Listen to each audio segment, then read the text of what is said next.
India TV YouTube channel को subscribe करें और बेल आइकन दबाएं। नमस्कार, आप देख रहे हैं इंडिया टीवी। आपके साथ मैं हूं मीनाक्षी जोशी। वक्त हो चुका है दोपहर 12 बजे का और शुरू हो चुका है इलेक्शन स्पेशल शो। अब की बार किसकी सरकार? रोज उत्तर प्रदेश और पंजाब की चुनावी खबरें मैं आपको बताऊंगी। हमारी नजर हर उस खबर पर होगी जिसका चुनाव से है डायरेक्ट कनेक्ट या फिर इनडायरेक्ट कनेक्शन। इसका इंपैक्ट उत्तर प्रदेश और पंजाब के सियासी समीकरण बदल सकता है। ये सब आपको दिखाएंगे हमारे शो अब की बार किसकी सरकार में। सबसे पहले आपको बताते हैं उत्तर प्रदेश और पंजाब में आज वो कौन सी 3 बड़ी खबरें हैं जिस पर हर सियासतदान की नजर भी बनी हुई है। एक एक करके आपके सामने वो खबरें रखते हैं। वो 3 खबरें उत्तर प्रदेश पंजाब से जुड़ी हुई। पहली खबर पर आप नजर डालें जो सबसे बड़ी खबर है गाजियाबाद की घटना। लोनी इलाके में हुई घटना से कैसे पश्चिमी उत्तर प्रदेश में दंगे की टूल किट दरअसल तैयार की गई थी। सब कुछ फिक्स किया गया था। कहां पर कैंडल मार्च निकालना है, कहां पर रैलियां निकालनी है, ये पूरी साजिश एक्सपोज हो गई है। दूसरी बड़ी खबर ये उत्तर प्रदेश में क्या बीजेपी का दलित कार्ड है और कैसे होगा उत्तर प्रदेश चुनाव पर इस दलित कार्ड का असर, बताएंगे आपको ये भी। लेकिन तीसरी बड़ी खबर जो आ रही है पंजाब से, पंजाब में पीके बोल रहे हैं। असली पीके नहीं, पीके के नाम पर, प्रशांत किशोर के नाम पर कोई उनकी आवाज से भ्रम फैला रहा है और कांग्रेस में इसको लेकर सियासी सरगर्मी तेज हो गई है कि आखिर ये नया पीके है कौन। तो एक एक करके वो तमाम खबरें हम आपके सामने रखेंगे। लेकिन सबसे पहले हम बात करेंगे उत्तर प्रदेश की सबसे बड़ी खबर गाजियाबाद से जुड़ी हुई। जी हाँ, इस खबर के बहाने पश्चिमी उत्तर प्रदेश में दंगे भड़काने के बेहद सनसनीखेज साजिश का खुलासा हुआ है। दंगे की टूल किट तैयार की गई है। आप ये तस्वीर देखिए, आप इस चेहरे को पहचान रहे हैं। ये वही चेहरा है जिसने फेसबुक पर ये कहा कि धार्मिक उन्माद फैलाया जा सकता है। जी हाँ, धार्मिक उन्माद फैलाने वाला वो वीडियो एक्सपोज हो चुका है। ये है उमेद पहलवान जो समाजवादी पार्टी के लीडर अखिलेश यादव के साथ हाथ मिलाता हुआ नजर आ रहा है। एक सियासी चेहरा है ये। दंगे भड़काने की जिम्मेदारी इस पर सौंपी गई। सवाल है क्या इसने पूरी प्लानिंग के तहत अब्दुल समद का वीडियो बनाया? सवाल है जिसकी आड़ में पश्चिमी उत्तर प्रदेश में दंगे की आग जल सकती थी, लेकिन समय रहते इसका पर्दाफाश होगा।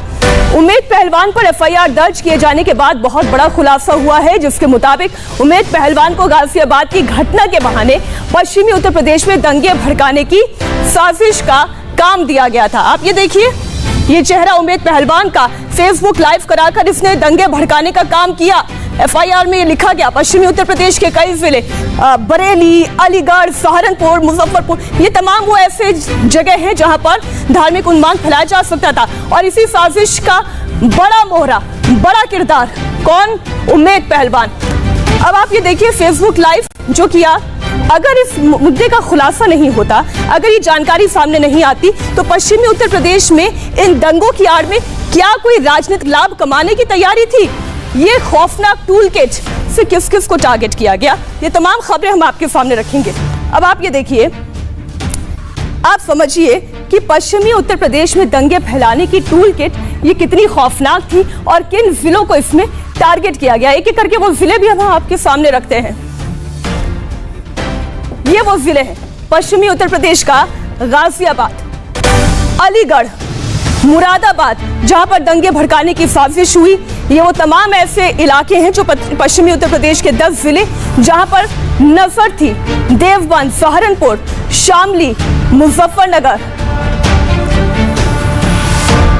दरअसल अब्दुल समद के बहाने सारी लड़ाई पश्चिमी उत्तर प्रदेश की है जहां मुस्लिम समुदाय का वोट बहुत अहम है। पश्चिमी उत्तर प्रदेश का जातिगत समीकरण अगर आप देखेंगे तो आप ये समझ पाएंगे कि पोलराइजेशन पॉलिटिक्स आखिर कहां हो रही है, क्यों हो रही है और इससे किसका लाभ हो सकता है। पश्चिमी उत्तर प्रदेश में दरअसल कुल 10 जिले हैं जिनमें सहारनपुर, शामली, मुजफ्फरनगर, हापुड़, गाजियाबाद, आप ये तमाम देखिए।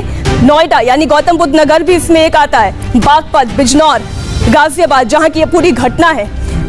अब देखिए यहाँ पर 30% के आसपास मुसलमान वोटर हैं और उन्हीं मुसलमान वोटर्स पर इस खबर का या इस घटना का डायरेक्ट इम्पैक्ट पड़ता, जो अब बार बार संदेह पैदा करता है कि क्या वाकई में ये केवल एक सहयोग है या फिर राजनीतिक लाभ उठाने के लिए एक प्रयोग किया गया? दंगे की टूल किट को गाजियाबाद में आखिर क्यों बैठाया गया? अब आप देखिए, इसके पीछे भी एक समीकरण है। गाजियाबाद में टोटल वोटर्स की संख्या 16,85,000 है और इसमें मुस्लिम वोटर्स की तादाद करीब 5,50,000 के आसपास, यानी करीब 33% मुस्लिम समुदाय के वोटर्स हैं। आप ये समीकरण देख रहे हैं, इससे साफ समझ में आता है कि डायरेक्ट इंपैक्ट उन करीब 5.5 लाख वोटर्स पर पड़ता है। इसका सीधा असर 33% जो मुस्लिम आबादी है। अब आगे आप समझिए, समाजवादी पार्टी नेता उम्मेद पहलवान पर पुलिस एफआईआर दर्ज कर चुकी है और अभी तक इस पूरे मामले में क्या क्या कार्रवाई की गई है।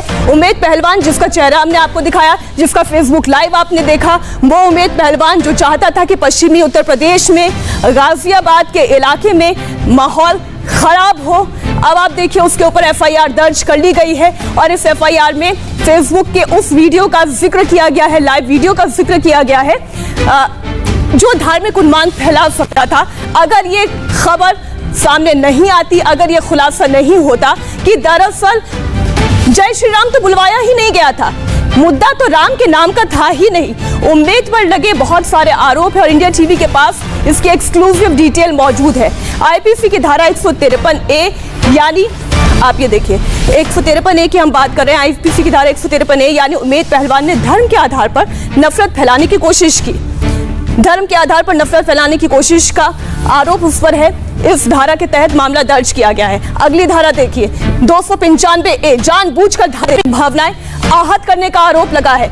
इतना ही नहीं, अगली धारा देखिए किस तरीके से झाड़ फूक वाला मामला भी इसमें जोड़ा गया है। आईपीसी की धारा 504 यानी शांति भंग करने के इरादे से अपमान करना। आपको ध्यान होगा, उम्मेद पहलवान बार बार ये कह रहे थे कि जय श्री राम बुलवाया गया, गलत तरीका अख्तियार किया गया। अब ये टूल किट क्या कहती है? टूल किट ये कहती है कि समाज का माहौल बिगाड़ने की ये कोशिश थी, जबकि मुद्दा तो वो था ही नहीं। मुद्दा पैसों के लेन देन का हो सकता है, या मुद्दा व्यक्तिगत दुश्मनी का हो सकता है, या फिर मुद्दा टोने टोटके का भी हो सकता है। लेकिन जो कुछ हुआ उसके बाद तो यही कहा जा सकता है कि समाज में माहौल बिगाड़ने का ये पूरा प्लान था। साथ ही आप देखिए आईटी एक्ट की धारा 67 के तहत भी केस दर्ज किया गया है, यानी उम्मेद पर आपत्तिजनक कंटेंट को प्रसारित करने का काम किया गया। और बड़ी हैरानी की बात यह है कि इंडिया टीवी के कैमरे पर जब संवाददाता संजय शाह से उसके बात की तो वो अपनी बात को एक बार फिर से बैक कर रहा था। इसके अलावा एफआईआर में और क्या क्या लिखा गया ये भी आपको बता देते हैं। एसपी नेता उम्मेद पहलवान पर दर्ज की गई एफआईआर के मुताबिक उम्मेद ने अब्दुल समद के साथ अनावश्यक वीडियो बनाया।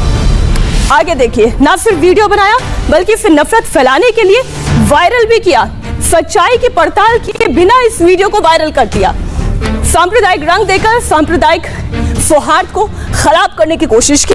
उम्मेद पहलवान की इस हरकत से धार्मिक भावनाएं आहत हुई हैं, ये इस एफआईआर में कहा गया। गाजियाबाद की साजिश के बहाने दंगे की टूल किट किस तरीके से अब उसकी एक एक कड़ी, एक एक चैप्टर, एक एक अध्याय और एक एक बात सबूत के साथ सामने आ रही है। अगर वाकई में उम्मेद पहलवान एक जिम्मेदार नेता थे तो उन्होंने पहले सच्चाई का पता क्यों नहीं लगाया? और अगर सच्चाई उन्हें पता थी, इसके बावजूद उन्होंने ये वीडियो बनाया, तो आप समझ सकते हैं कि फायदा कौन उठाना चाह रहा है। अब हम आपको एक एक करके आरोपियों के बारे में बताते हैं। इंतजार और ये सद्दाम। गाजियाबाद की साजिश के बहाने दंगे की टूल किट बेनकाब हो चुकी है।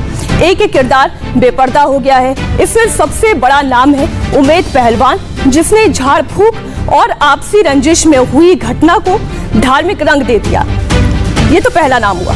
अब दूसरा किरदार कौन है ये देखिए। सबसे पहला उम्मेद पहलवान, जिसने इस पूरे मामले को एक नेता होने के बावजूद अपनी जिम्मेदारी निभाने की जगह इस पूरी घटना को धार्मिक रंग दे दिया।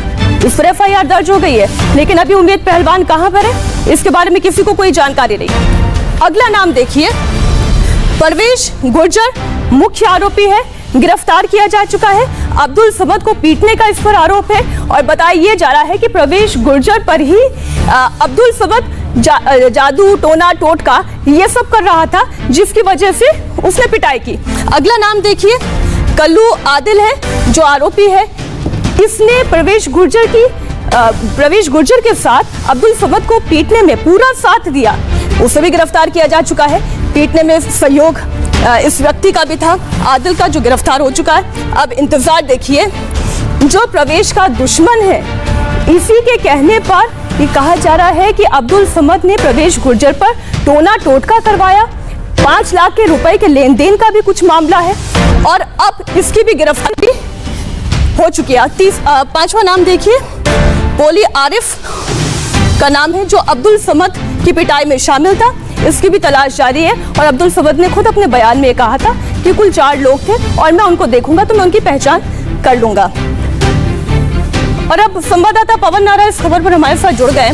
साजिश के किरदार तो पवन हमने देख लिए हैं, अब कितने पुलिस के शिकंजे से बाहर है? खुद अब्दुल समद कहां है? उम्मेद पहलवान कहां है? देखिए, अब्दुल समद को गिरफ्तार करने की पुलिस नहीं सोच रही है। फिलहाल सारा ध्यान पहलवान पर है। पता किया जाए कि पहलवान कहां है। जब से एफआईआर दर्ज हुई है तब से पहलवान अंडरग्राउंड हो गया है, उसका फोन स्विच ऑफ जा रहा है।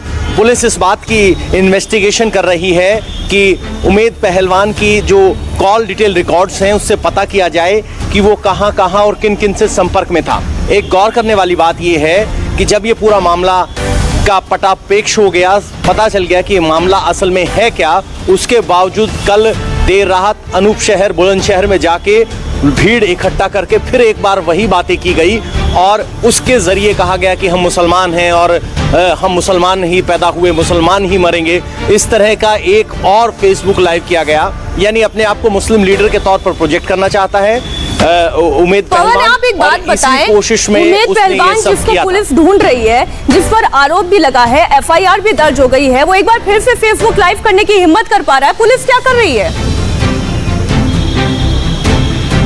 जी, आपको बता दें, फेसबुक लाइव लगभग 9 बजे के आसपास कल रात को हुआ था, लेकिन 10 बजे के आसपास पुलिस ने एफआईआर दर्ज की है और अब पुलिस उमेद पहलवान को ढूंढ रही है। पुलिस का कहना है कि हम उन्हें जल्द पकड़ लेंगे, गिरफ्तार करेंगे और पूछताछ करेंगे कि आखिर मौलवी को उनके पास लेके कौन गया था। क्योंकि अगर आप देखेंगे तो वो लोनी के नेता हैं, खुद बुलंदशहर के रहने वाले मौलवी हैं।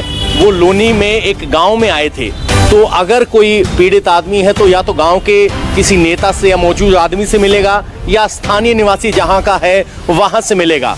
तो सबसे बड़ा एक सवाल ये भी है कि मौलवी की मुलाकात खुद इस उमेद पहलवान से कैसी हो और कैसे पिछले 3 दिन से उमेद पहलवान मौलवी को अपने साथ हाईजैक कर कर घूम रहे हैं, मीडिया की पकड़ से बाहर हैं। कल शाम फेसबुक लाइव में अपने साथ बैठाया, 2 बातों के हाँ में जवाब लिया और उनको कहा कि बुजुर्ग को आराम करने दीजिए और फिर वही सवाल जवाब उमेद पहलवान से होने बहुत जरूरी है पवन, कि अगर वाकई में वो एक जिम्मेदार नेता थे तो उन्होंने क्या इस मामले की पहले पड़ताल की या सीधा उन्होंने फैसला सुना दिया? शुक्रिया पूरी जानकारी के लिए पवन आपका। और उत्तर प्रदेश से जुड़ी हुई एक और बड़ी खबर, उत्तर प्रदेश में बीजेपी का दलित कार्ड, इस पर पूरी डिटेल के साथ खबर एक छोटे से ब्रेक के बाद हमारे खास शो अब की बार किसकी सरकार। आप देखते रहिए इंडिया टीवी।